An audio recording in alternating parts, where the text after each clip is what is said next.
Bienvenidos a Palabra Zoe, Palabra de Vida. Hola, soy Sofía.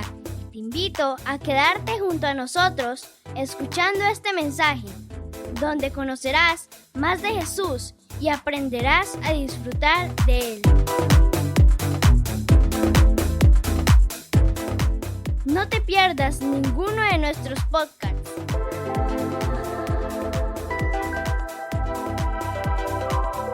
Vamos con el tema de hoy. Hola, bendiciones, qué bueno estar nuevamente con ustedes. Hoy estaremos tratando un tema muy interesante sobre la traición. Si quieres conocer mucho más acerca de este tema que estamos tratando el día de hoy, también puedes ubicarnos en www.palabrazoe.org. Ahí tenemos un blog en el cual estamos hablando acerca de este tema. ¿Qué es la traición? ¿Cómo definirla? ¿Cómo realmente la traición afecta la vida del ser humano de muchas formas y de muchas maneras? Es interesante que la traición es una violación de la confianza y puede ser una de las formas más devastadoras de dolor causado por un ser humano. Cuando el ser humano causa dolor a otra persona, generalmente esta es una de las más comunes y también muy devastadora. El sufrimiento de la traición a menudo se engrandece por una sensación de vulnerabilidad y quebranto. Es que la persona se siente totalmente vulnerable, se siente totalmente quebrantada ante esto. Para muchos el dolor de una traición es peor que el de la violencia física, el engaño o el que destruye totalmente la confianza. Generalmente la traición puede ocurrirle a un familiar, a un amigo, a un compañero, a una persona con la cual nos relacionamos. Generalmente es muy común ver casos de traición entre personas que están en autoridad. Como general y como podemos ver, los casos más comunes de traición se dan entre cónyuges. La traición daña, la traición hace muchísimo daño a las personas porque se trata de la herida de la confianza, el rompimiento de la lealtad. Las relaciones interpersonales están basadas en confianza y la verdad, de modo que la traición vendría a herir la confianza de una persona. Sabemos bien que la confianza requiere de tiempo para ser construida, pero puede ser destruida en cuestión de segundos. ¿Qué podemos hablar acerca de la persona que maneja la traición, el que es traicionero?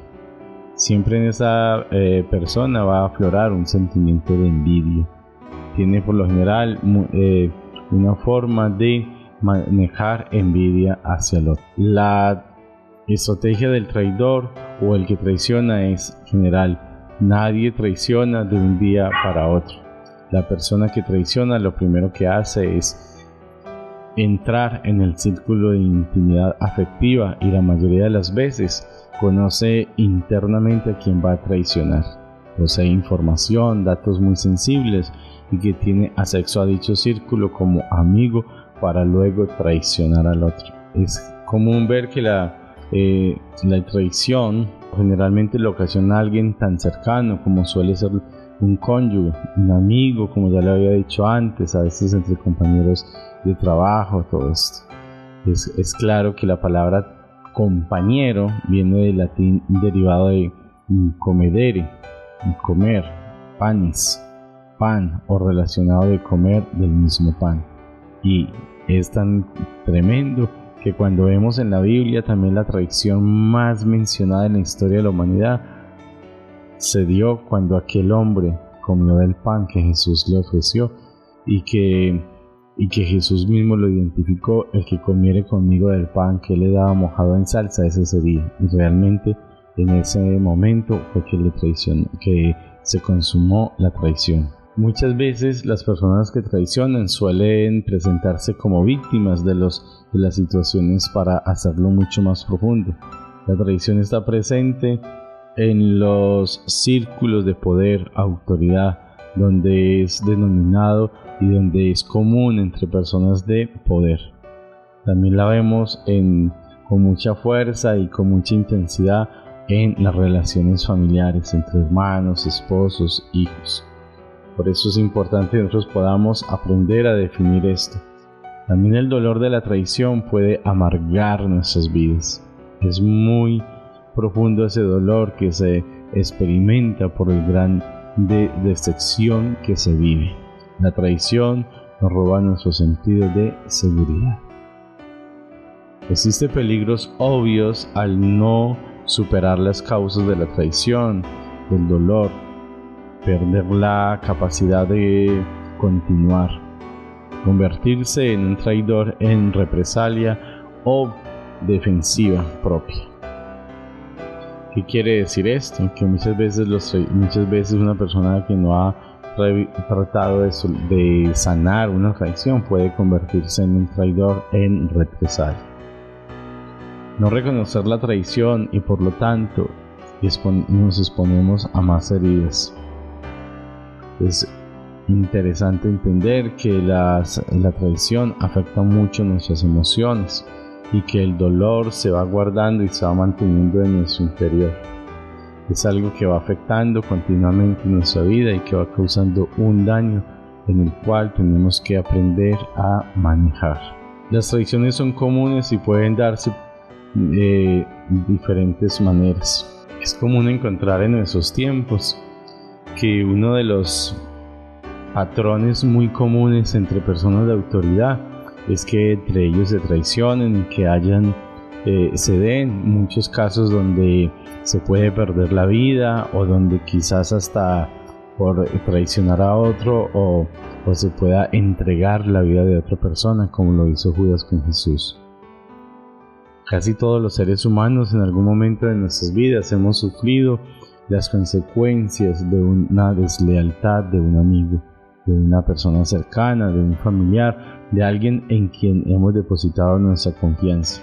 Es interesante entender que la traición puede traer tanto dolor a la vida de un ser humano que realmente es algo en lo cual necesitamos aprender a manejar, porque la persona que una vez fue traicionada queda en una sensación de vulnerabilidad y en la cual necesita mucho apoyo espiritual y emocional para salir de esa sensación en que se encuentra. Hoy, hablando acerca de este tema y no ahondando tanto en lo que sucede, por qué sucede o cómo se dan las cosas, porque realmente la traición se da es una de las causas por las cuales se destruyen muchísimos hogares. Muchas parejas terminan separadas a causa de esta situación, lo que es una traición. Como también muchos amigos terminan siendo enemigos a causa de una traición, o muchas relaciones terminan siendo rotas y dañando el corazón de la otra persona. Es interesante entender que la Biblia no solamente registra el caso de cuando fue traicionado nuestro Señor Jesucristo, sino que también hay muchos otros casos que podemos también entender. De hecho, hay un pasaje bíblico que a todos nos llama mucho la atención, que realmente es un simbolismo entre Jesucristo y lo que fue la vida de Judas y lo que fue la vida del rey David y un hombre llamado Ahitofel. Este hombre Ahitofel era un amigo cercano del rey David, era el consejero del rey. De hecho, se decía en Israel que la palabra de Ahitofel era como la misma palabra de Dios. Tan seguida era la palabra de Ahitofel que David todo lo que hacía lo consultaba a su gran amigo y a ese hombre el cual era su consejero. Tanto que su hijo Absalón, cuando se rebeló y quiso traicionar la lealtad hacia su padre, también fue un personaje que en un cierto momento quiso realmente apoderarse de la autoridad de su padre y consultó a la voz de Ahitofel, y todo lo que Ahitofel le decía para él era palabra. Es tan tremendo toda esta historia que al final de todo lo que vemos en la vida de estos hombres, por ejemplo en el segundo libro de Samuel, capítulo 15, 16 y aún el capítulo 17, la vida de Ahitofel termina que cuando él es descubierto en su traición contra el rey David, va y se ahorca. Qué tremendo es que sucede igual, similar a lo que sucedió con Judas Iscariote. De hecho, podemos ver que el proceso de restauración de una traición tiene muchas similitudes entre lo que hizo Jesucristo y lo que hizo el mismo rey David. Nos llama mucho la atención que algunos textos bíblicos nos dan toda una idea de cómo nosotros podemos aprender a manejar la traición y a salir de ella. Una de las cosas más interesantes es la forma en que el Señor Jesús trató a Judas. Vemos que la palabra que Jesús le dice a Judas, amigo. Y cuando vemos la palabra amigo, vamos a ver la traducción de esa palabra, viene de la palabra compañero, que es aquella persona que come pan conmigo. Compañero, comer pan juntos.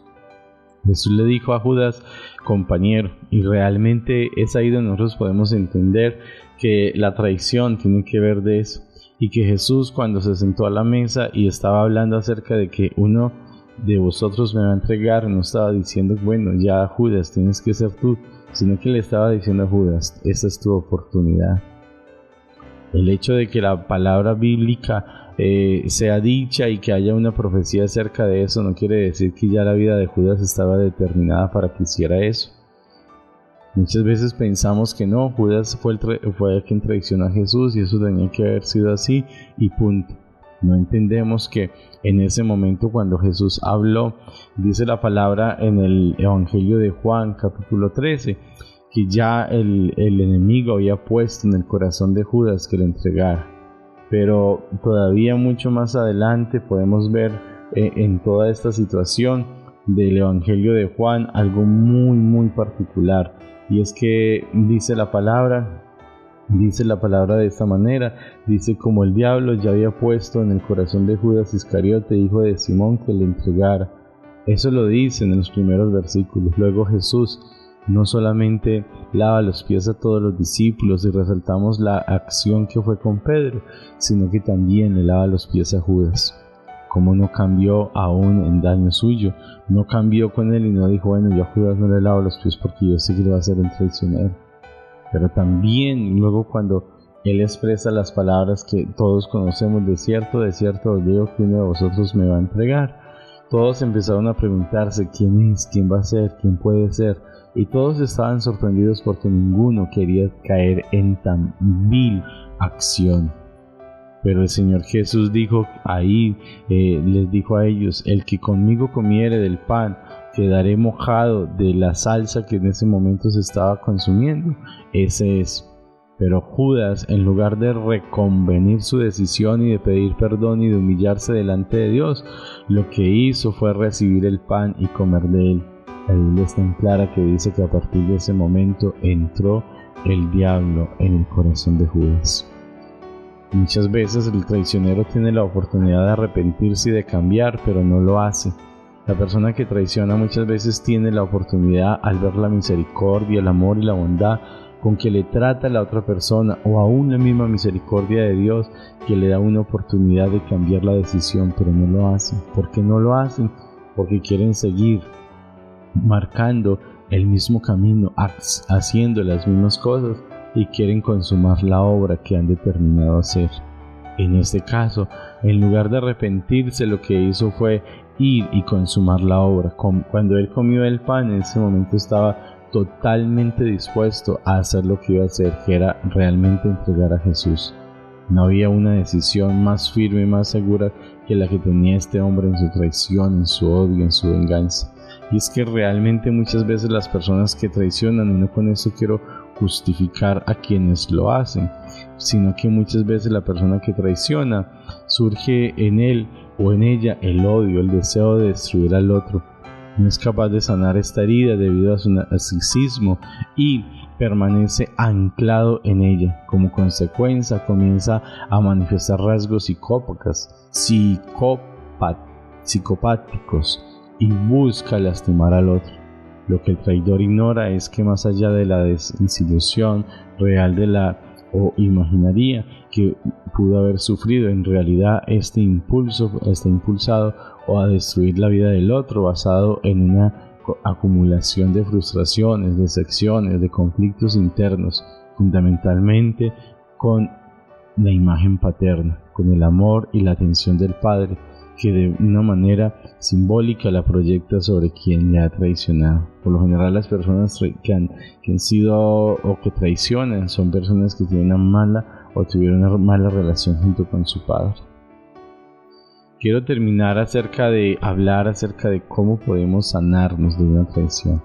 Y esta parte es muy importante y realmente es la parte más interesante de acá. Si usted está pasando por esto, le invito a que lea el Salmo 55 en la palabra de Dios. Dice el rey David: escucha, oh Dios, mi oración. Lo primero que tú puedes hacer en lugar de convertirte en una persona vengativa es aprender a orar. Ore, busca a Dios. Acércate a Dios. La oración es el mejor remedio, es la mejor sanidad para vivir y para superar una traición. Es la mejor forma en que tú puedes decir basta al dolor y al sufrimiento que le ha causado una traición. Algo más que el rey David hizo fue expresar todo su dolor. Mi corazón está dolorido dentro de mí y terrores de muerte sobre mí han caído.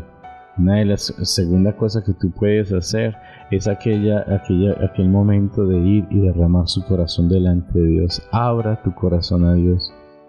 No solamente a Dios, sino que busque una persona con la cual puedas hablar del dolor que estás sintiendo. Por lo general, la persona que se sume en la venganza es la persona que guarda callado el dolor. Cuando aprendemos a expresar el dolor que estamos sintiendo. Mira aquí un ejemplo bien bonito, es que David no solamente utiliza este salmo, y a través de este salmo podemos entender dos cosas. Uno, esto tuvo que haber sido escrito. Es necesario para traer sanidad, hay que escribir. Otro, tuvo que haber sido recitado, hay que decir lo que sentimos. Entonces en este punto es muy importante expresar nuestras emociones, es muy importante expresar lo que sentimos. Él veía el desgaste en su vida, la herida, el dolor, pero lo expresó. De ese viento borrascoso, de esa tempestad y de todo lo que él estaba sintiendo, de toda la confusión que había en el corazón del rey David, en ese momento de dolor por la traición de su hijo y de su mejor amigo, lo que él hizo fue escribir, redactar aquello que estaba viviendo. Hay algo muy importante que también podemos hacer y es que no debemos de tomar venganza ni hacer las cosas a nuestra forma. Déjese que la palabra que Jesús trató de la misma manera a Judas. No vemos que él haya cambiado con Judas, sino que también lo trató con amor, lo trató con misericordia. Hay que ver cuánto amor y cuánta misericordia tuvo David con su hijo Absalón, que aún lloró la muerte de su hijo, a pesar de que su hijo estaba buscando para matar. Podemos encontrar también cómo manejar el dolor y la frustración que produce todo esto, todos esos sentimientos. Podemos ver muchos más ejemplos como parte de este proceso, y es que es importante entender que es propio y es común sentir frustración, pero no nos podemos quedar ahí. Él expresa su dolor, él expresa su consternación y su frustración, pero también su sensación de escapar. En el versículo 6 dice: ¿quién me diera alas como la paloma? Una persona cuando está siendo frustrada por una sensación como esta, o lo que sucede cuando realmente está viviendo el desengaño y todo lo que es una traición, desea escapar. Pero hay momentos en que no necesitamos escapar, sino expresarlo. Decir: ¿quién me diera alas? Como lo decía él, para escapar. Pero no se trataba de escapar y ocultarnos a esa realidad, sino más bien de reconocerla, de saber que ahí estaba y que estaba sucediendo. Pero algo más que yo quiero enfatizar en este día es que él dice que él encuentra la paz en Dios. Dios hará descansar, y que Dios es el que da paz a aquellos que confían en él. Dice más: oh Dios, hasta harás descender a aquellos el pozo de la perdición. Pero él habla de que dará paz a aquellos que confían en Dios. Dios dará paz, y por cuanto en Dios confiaré. Cuando tú confías en Dios, tú puedes volver a empezar a confiar en otra persona. Quien se ha restaurado de una frustración, de lo que trae una traición, aprende a confiar en Dios. Aprende a confiar hoy en Dios. Bendiciones para todos. Les invito también a que busquen nuestro blog en palabrasoe.org, donde ampliamos este tema. Bendiciones. Dios te guarde.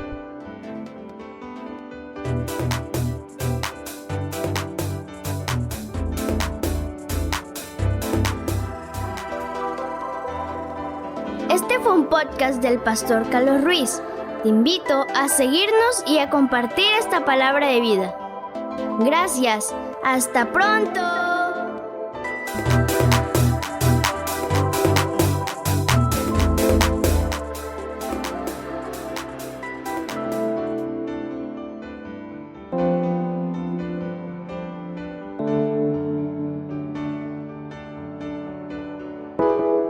Te invitamos a visitar nuestra página en www.palabrasoe.org. Palabra Zoe, palabra de vida.